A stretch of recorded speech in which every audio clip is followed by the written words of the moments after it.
welcome to my English class. I am Rekha. Today we shall read Hornbill book chapter 3rd, Discovering Truth. In first part of Discovering Truth, we have read how did he bury after death with a lot of gold. In 1922, Carter, a British archaeologist, discovered his mummy. His mummy means यहाँ पर बच्चों टुटेंकम जो यहाँ पर king होता है, pharaoh होता है इजिप्ट का, उसकी मम्मी को डिस्कवर किया जाता है कार्टर के द्वारा. And keeps his mummy in the sun heat at 149 Fahrenheit. और उसकी मम्मी को 149 फ़ारेनहाइट पर रखा जाता है. वो किस लिए रखा जाता है? ताकि उसको वो हीट कर सके, गर्म करने से उसको फिर अच्छे से वहाँ से रिमूव किया जा सके कोफिन से. इसलिए वो वहाँ पर धूप के अंदर 149 डिग्री फ़ारेनहाइट पर रखता है. तो wild chiselling his body his limbs broke, उसके जो लिम्स होते हैं वो ब्रोक हो जाते हैं. And mummy changed into a bad condition में चेंज हो जाती है. आफ्टर 40 ईयर्स एक an anatomy professor wants to know the secret of his death. Now CT scan are made. There are big questions. How did he die? How old was he at the time of his death? ये सभी चीज़ें हमें मतलब यहाँ से काफ़ी details मिल चुकी है. अब आगे जो चैप्टर है हमारा रहता है वो हम कंप्लीट करने जा रहे हैं. King Toots demise was a big event. जो किंग टूट की डिमाइस थी वो एक बिग इवेंट बन चुकी थी. बिग इवेंट्स मीन क्या होता है? ये एक बड़ी इवेंट थी. डिमाइस मीन बच्चों क्या होता है? एक डेथ होता है. By royal standards, even by royal standards के लिए भी एक उनकी जो डेथ है वो एक बहुत ही बड़ा इवेंट बन चुकी थी. He was the last of his family line. उसके फैमिली की लाइन का वो लास्ट रूलर था जो टुटेंकम था, जिसको हम शॉर्ट फॉर्म में अगर बोलें तो हम किंग टूट ही बोलते हैं. His funeral was death Ratle of a dynasty. जो उसकी फ्यूनरल थी was the death Ratle of A dynasty. एक वंश का अंत थी एक प्रकार से. रेटल मीन एक जो फुल स्टॉप होता है डायनेस्टी पे, वो लग चुका था उसकी मौत से. But the particular of his passing away it's aftermath are unclear. But जो पर्टिकुलर्स थिंग्स थी वो passing away means what was the reason of his death and it's aftermath are unclear. और वो जो उसके result मतलब why did he die, how did he die and what was the age of at the time of his death, all these things were unclear. बच्चों अब हम उसके family के बारे में आपको कुछ बताने जा रहे हैं. सबसे पहले यहाँ पर आप देख सकते हैं अमेनहोटेप III, टूट्स फादर और grandfather, was a powerful pharaoh who ruled for almost 4 decades at the height of 18th dynasty's golden age. तो यहाँ पर एक जो पावरफुल रूलर रहे हैं एमेनहोटेप III, ग्रैंडफादर जो थे वो भी फारो थे. वो रूल्ड फॉर ऑलमोस्ट डिकेड्स, कई डिकेड्स तक, कई दशकों तक उन्होंने शासन किया था. डिकेड्स क्या होता है? 10 ईयर्स का ग्रुप होता है. 18th डायनेस्टी गोल्ड एज, जो 18th डायनेस्टी थी उनकी गोल्ड एज की, वहाँ पर उन्होंने रूल किया है. हिज सन एमेनहोटेप IV, और एमेनहोटेप III के बाद आता है एमेनहोटेप IV, succeeded him and initiated one of the strangest period in the history. वो जब एमेनहोटेप IV आता है उसको सक्सीड करता है, उसका आगे का वंशज होता है किसका? एमेनहोटेप III का. तो वो एक स्ट्रेंजेस्ट पीरियड रचता है अपने इतिहास में एंशियंट इजिप्ट के. A new pharaoh promoted the worship of the Aten. वो किसको प्रमोट करता है? जो एटन है. एटन क्या है? एक देवता का नाम है. एटन को प्रमोट करता है. The sun disc change the name of Akhenaten और सर्वेंट ऑफ द गॉड. और जो अपना नेम है एमेनहोटेप से नेम बदल करके वो एखेनेटन रख लेता है, क्योंकि एटन जो देवता है वो कौन है? एक फेमस जो गॉड है, और उसी के नाम पर अपना नाम रखता है एखेनेटन. एखेनेटन का मीनिंग होता है servant of the Eton. Eton का जो सर्वेंट है वो होता है.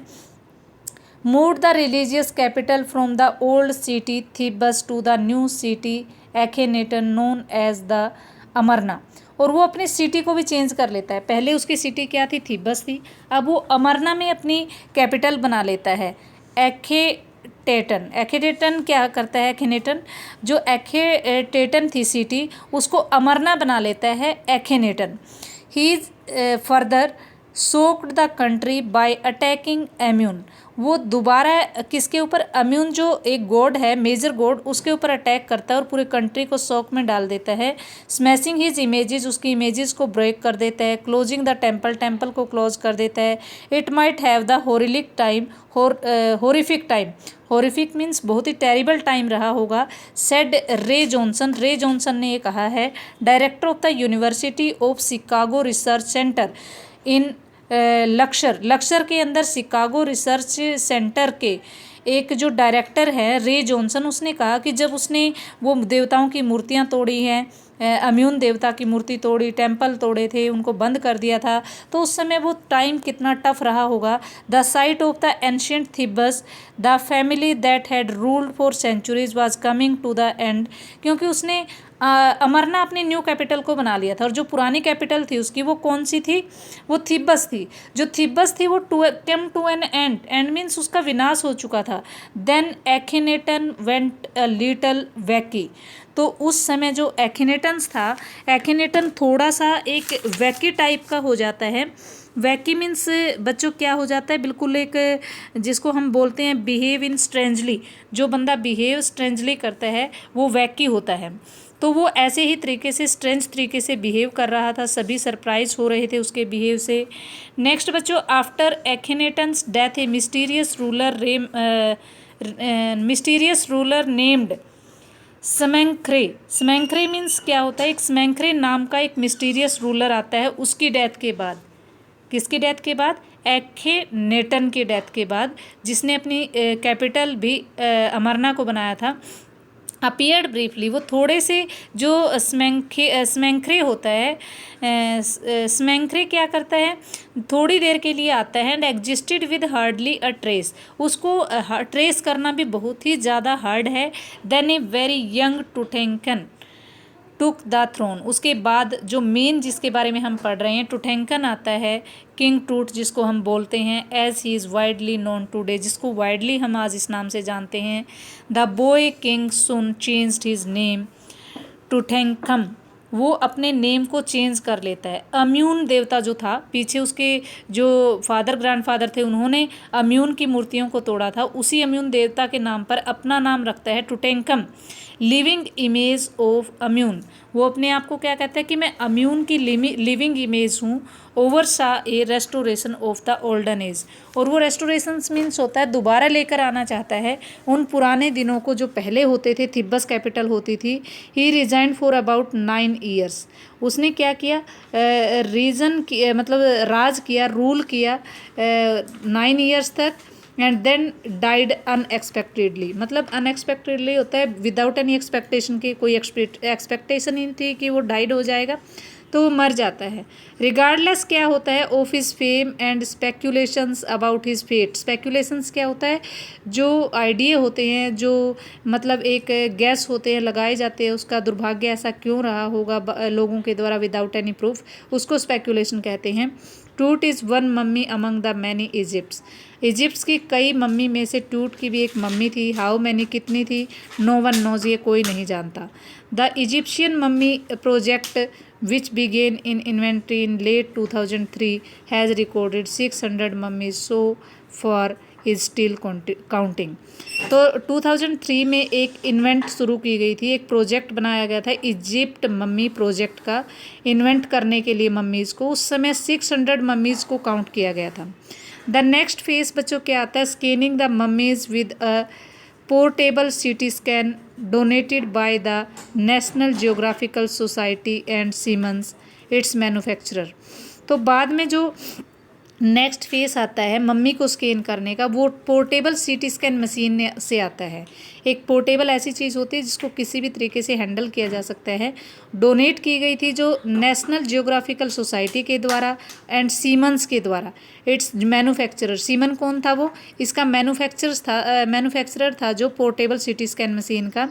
King Tut is one of the first mummies to be scan. और जो पहली मम्मी स्कैन की गई थी किंग टूट की गई थी उस समय जो CT scan portable CT scan machine थी, उससे पहली मम्मी जो सीटी स्कैन की गई थी वो किंग टूट की गई थी। यहाँ पर 3 टाइम्स हम पढ़ रहे हैं उसकी मम्मी को स्कैन किया गया है। In death as in life moving regally ahead of his countryman. और वो मतलब मूव करना चाहते थे आगे उसके कंट्रीमैन के सामने कि उसकी डेथ और उसके लाइफ के रहस्य क्या रहे होंगे।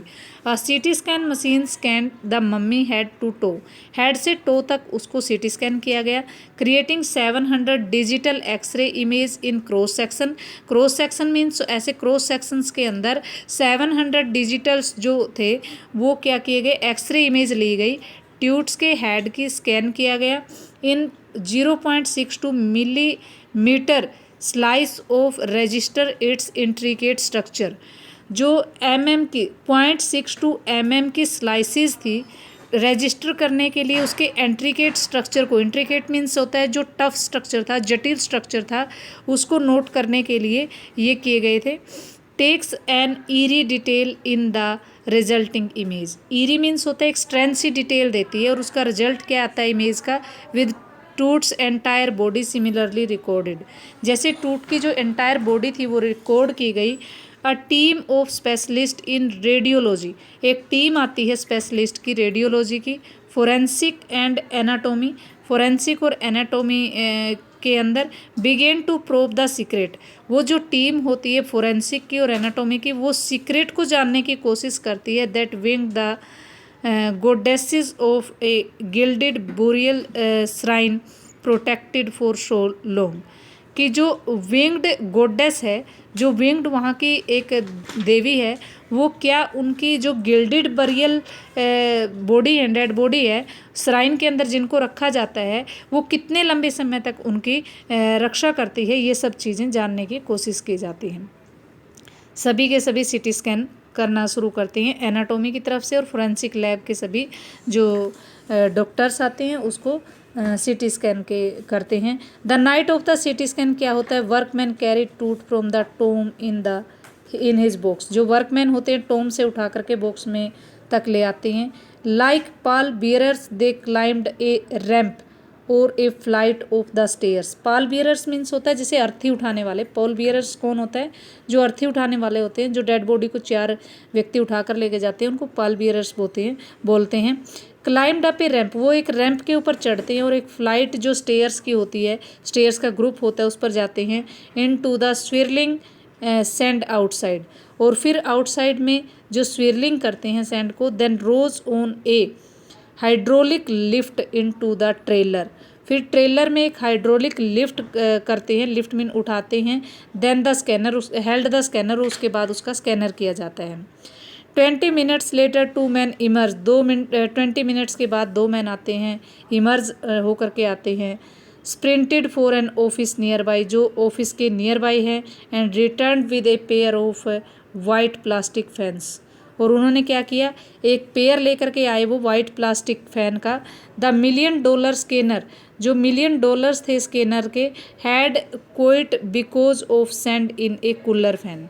तो जो कूलर फैन था उनका, उसके अंदर जो रेत थी, जो मैंने पहले बताया था कि कार्टर ने क्या किया था, सैंड के ऊपर उसको लौटा दिया था। तो वही सैंड की वजह से जब कूलर फैन से उसका सीटी स्कैन करने लगे, फैन के अंदर वो सैंड घुस गई और उसको साफ़ करने के लिए 2 मैन बाहर लेकर के आते हैं। कर्स ऑफ फारो, लेकिन वो यही बात बोलते हैं कि ये भी फारो का कर्स है। जोक द गार्ड नर्वसली, ये एक मजाक के अंदर बात कहता है, गार्ड कहता है ये बात, नर्वसली ये सब चीज़ें बोल रहा है। नेक्स्ट बच्चों क्या आता है, eventually the substitute fans worked. आगे क्या होता है, जो फैंस होते हैं वो वर्क करना शुरू कर देते हैं। Well enough to finish the procedure, उस प्रोसीजर को फिनिश करने के लिए। After checking that no data had been lost, ये चेक करने के बाद कि कोई भी डाटा लॉस्ट न हो। The technicians turn Tut over to the workman, जो टेक्नीशियन होते हैं वो turned over to the workman को टर्न के ऊपर से टर्न कर देते हैं। Who carried him back to the tomb, जो वापस उसको टोम में लेकर जाते हैं। Less than 3 hours after he was removed from his coffin, less than 3 hours, 3 hours से कम समय में ही उसको रिमूव कर दिया गया था फ्रॉम द कोफिन से। The pharaoh again rested in peace where the funerary priest had laid him so long ago. तो फारो को वापस फिर कहाँ पर रख दिया जाता है, उसकी जो बरियल प्लेस था वहाँ पर रख दिया जाता है, जहाँ पर जो फ्यूनरेरी प्रीस्ट थे जिन्होंने पूरे अपने जो रीति रिवाज होते हैं उनके साथ उसको दफनाया गया था, वापस वहीं पर रख दिया जाता है। Back in the trailer a technician pulled up astonishing images, एक एस्ट्रोनाइजिंग इमेज खींचता है टेक्नीशियन ऑफ ट्यूट का इमेज है वो कंप्यूटर स्क्रीन पे आता है। A grey head took shape from the scattering of pixels, जो एक हेड होता है ग्रे कलर का हेड निकल करके आता है, वो स्कैटरिंग मीन बिखरा हुआ ऑफ पिक्सल, पिक्सल मीन्स ये कोई ना कोई जो हेड की जो हमारी बोन्स जिनको आप नर्व्स बोल देते हैं, पिक्सल्स वो चीज़ होती हैं, हेड जिससे बना होता है सारा सिस्टम जो नाड़ी सिस्टम होता है। And the technician spun and tilted it in very direction, और जो टेक्नीशियन होता है उसको एक अलग ही डायरेक्शन के अंदर शेप दे देता है। Neck vertebrae appeared as clearly as in anatomy class, anatomy class के अंदर जो वर्टेब्रे होता है, वर्टेब्रे मीन्स होता है जो मेन हड्डी होती है हमारी बैकबोन की, वो क्या था, जो नेक का वर्टेब्रे था वो क्लियरली नज़र आ रहा था। Other images revealed a hand, several views of rib cage, जो दूसरे इमेजेस थे कोई हैंड को रिवील कर रहा था, रिब केज को दिखा रहा था, and trans section of the skull, और स्कल का ट्रांस सेक्शन भी दिखा रहा था। But for now the pressure was off, अब जो प्रेशर था वो बंद हो चुका था। Sitting back in his chair, वापस अपनी चेयर पे बैठा हुआ। जाही हवास स्माइल, जाही हवास था जो उसने क्या किया, स्माइल किया, विजिबली रिलीव्ड, और उसने क्या किया, बिल्कुल रिलैक्सेशन के साथ, that nothing had gone seriously wrong, कि इसके साथ कुछ नहीं हुआ है। I did not sleep last night, मैं तो पूरी रात सोया भी नहीं, नॉट फॉर ए सेकेंड, एक सेकेंड के लिए भी। ही सेड, उसने कहा, I was so worried but now I think I will go and sleep, कि मैं तो इसके बारे में इतना वरिड था बट मैं अब सो सकता हूँ, अपना वहाँ पर बेड पर जा सकता हूँ। वापस उसको जो उसकी डेड बॉडी होती है उसको वहाँ पर पहुँचा दिया जाता है, उसके बरियल से प्लेस पर, और जो उसके कंप्यूटर से उसके जो एक्सरे लिए गए थे वो एक्सरे वहाँ पर दिखाए जाते हैं। जाही हवास यहाँ पर कह रहा है कि वो पूरी रात उसको मतलब उसके बारे में सोचता रहा, सोया भी नहीं। तो उसकी पूरी स्क्रीनिंग लेने के बाद उसको पता चला कि उसकी सभी जो बोन्स वगैरह दिखाई दे रही है हैंड्स की और नेक की, वो सब चीज़ें देख करके वो बता सकता है कि कैसे उसकी डेथ हुई थी। By the time we left the trailer, जब वो ट्रेलर को छोड़ते हैं हम, descendant metal stairs to the sandy ground, descendant का मतलब होता है मेटल स्टेयर से जब नीचे आते हैं उस सैंडी ग्राउंड्स पे। द विंड हैड स्टॉप्ड, उसी समय देखो बच्चों, हमने जब डिस्कवरी शुरू हुई थी तभी जो विंड थी अननेचुरल वे में स्टार्ट हो गई थी, बट अब स्टॉप्ड हो गई है जैसे ही वो उनकी सर्च पूरी हो गई है। द विंटर एयर ले कोल्ड, और जो विंटर की एयर थी वो कोल्ड हो चुकी थी, and still like the death itself, वो भी डेथ की तरह बिल्कुल शांत। In this valley of the departed, departed means वो वैली मैंने दिखाया था, वैली ऑफ किंग दिखाया था। डिपार्टेड क्या होता है, वहाँ पर जो गए हुए लोग होते हैं, दूर हो चुके होते हैं, उनको वहाँ पर रखा जाता है, वो वैली ऑफ डिपार्टेड बोला जाता है उसको। Just about the entrance of the Tut स्टॉर्म stood the Orion, Orion suppose करो यहाँ पर वैली ऑफ किंग है, ये टूट की जो मम्मी को दबाया गया है यहाँ पर, और यहाँ पर एक ओसिरिस, ओसिरिस मीन्स एक गोडेस खड़ी है वहाँ पर। यहाँ पर आप उस गोडेस क्या कर रही है, जो ओरियन है यहाँ पर टोम्स की टूट को देख रहा है Orion. The constellation that an ancient Egyptian knew as the soul of Osiris, जो ओरियन है एक कॉन्स्टलेशन का नाम है, और वो क्या जाना जाता है कि ये ओसिरिस जो गॉड है of the art after life, after life का जो गॉड जिसको आप क्या बोल देते हैं, यमराज जी बोल देते हैं, उसको वो देख रहा है यहाँ पर खड़ा हुआ उसकी मम्मी के ऊपर, watching over the boy king, इस बॉय किंग की मम्मी को वो हर वक्त वॉच करता रहता है। आई होप आपको ये चैप्टर क्लियर हो गया होगा बच्चों। अगर आपको कोई डाउट्स रह जाता है तो आप फ़ोन पे भी क्लियर कर सकते हैं। आज के लिए हमारा ये चैप्टर कंप्लीट। थैंक्स। अगर अभी तक चैनल सब्सक्राइब नहीं किया हो तो सब्सक्राइब कर दीजिए।